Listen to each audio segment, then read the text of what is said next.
Hello everybody, welcome back. Today we're going to be adding snow detailing and also a toboggan hill to the winter village. The first thing that I need to do is gather all of the necessary parts.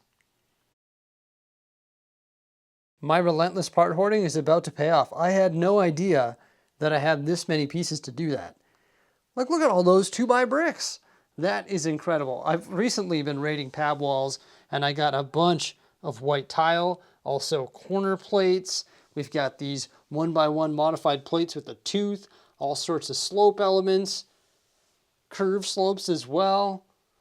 Yes, this is perfect. We're going to be able to build a pretty cool toboggan hill and some wicked snow detailing. So I guess the first thing that I need to do is decide where we're going to put this toboggan hill.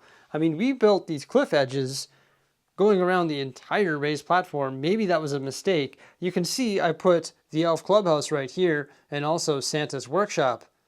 And then on this side, I put the Hogsmeade buildings just sort of off to the side because that leaves this huge open space.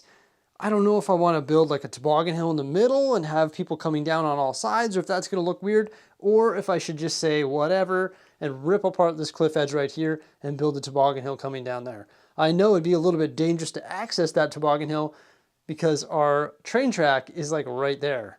So I've made a decision on where I'm going to put the toboggan hill, and I've decided it's going to go right over here. We're going to build a new platform that's going to be approximately half the height of the cliff, which is 5 bricks tall. So that platform is going to go in the middle there, so I'm able to conserve some plate and use some of those common colors like red, blue, and yellow. I want to conserve those white ones just because I'm running really low. Now I'm just building this platform using some basic panels and also 2x2 bricks. Not going to use wood this time, actually using Lego, which I actually really like because you can just get it to the perfect height to accommodate Lego plate and Lego brick, of course. Now originally when we were going to build this toboggan hill, I thought I was just going to lay 16x16 plates at an angle, but I was like, you know what? I actually have just enough 2x plate in white, so I'm going to build it using plate. Putting some stilts on the bottom of that plate using red, just so it secures it in spot there, and it's actually pretty sturdy.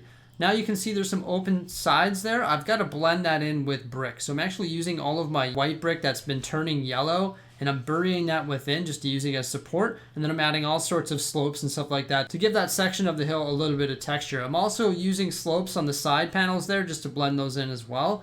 And then I've got a bunch of curved slopes and stuff like that. Gonna add those to the toboggan hill. And you can't have a toboggan hill without a jump. So I'm actually building a jump on the toboggan hill. I actually have some experience with toboggan hill jumps. Why don't we just stick a little snippet of that in this video as well right now?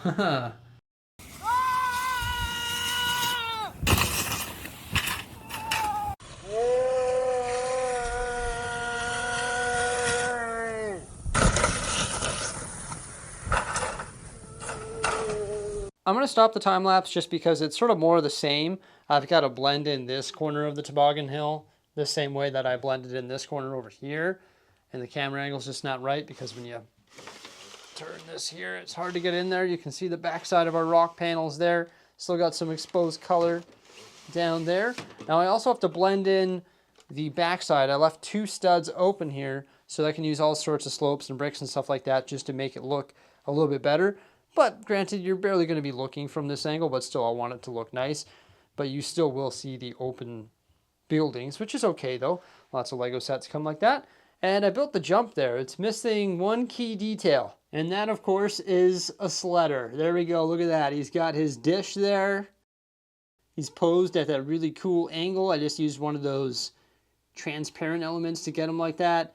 And then I put some cylinders on the bottom of that dish and attached it just like that. So now we got some guy. He's getting some sick air.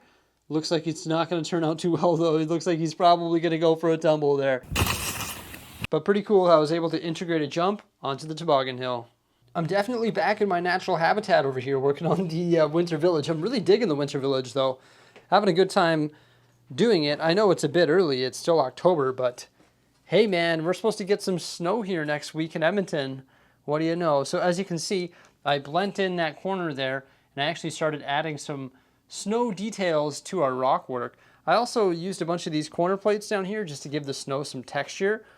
I don't know if I want to get too carried away with that, like here or over there, because I think I want to add some more detail over here. I might raise these buildings up in the future, And I also want to add a tree farm somewhere as well. I think that would be really cool and sort of match the winter village vibe. Pretty thankful that I was able to find most of these pieces on the pick and build wall. Actually, a lot of the slopes came from Snowtrooper battle packs as well. But for example, like the 1x1 modified plates with the tooth on them, like those are just perfect for snow detail. And I've actually been accumulating these parts for quite some time. Just whenever I see some on the pad wall, I'm like, nice, those are good. Let's buy half a cup of those or sprinkle some in the top there or in the bottom, whatever it is, right? I feel like this task here is just one of those things that if you just throw more pieces at it, in the end, it's going to look better. You can add just a sprinkle of pieces, or you can just go totally all in and just deck these things out in pieces, and it'll just look absolutely phenomenal. There we go. Now our winter village is looking a little bit more snowy. Much better. That's the snow details I've been talking about for a while now. Oh, that's my first time ever making snowy cliff edges or a snowy mountain. Oh, wow, it looks really good from afar, actually. You can just sort of see that white popping off those rocks. Such a good color contrast between the dark gray and the white. Now, I would like to take 1x1 cheese slopes, that's these guys, right? Where are they here? I'm trying to find it. Right there. And put them between the cracks in our road. But I am out of those. I only have 1x2. And 1x2 isn't going to work, unfortunately. Did you notice that I've got Santa and Santa? Yeah, those guys are having a showdown there. But yeah, I'd like to take those 1x1 cheese wedges and stick them all in the available space, because then it would just like add a little bit of snow to our slope road there. And that would look really neat. But I'm out, so I've got to order some in order to do that. Now there's one other place that needs snow detail here. Where's that? The train track. The train track is just, there's no snow on it. We've got to add some snow there. So let's do that next. I was actually really surprised how tall you can build your plates on the actual train track there. This tram has a pretty good clearance. It can go like one plate and one tile up off the track. You can see me moving it back and forth, sort of trying it out, making sure that this thing has clearance, so when we do move it, it can actually move. But yeah, now we're able to add some nice snow detail using various plates and tiles, and you can go actually 2 layers thick, which is nice.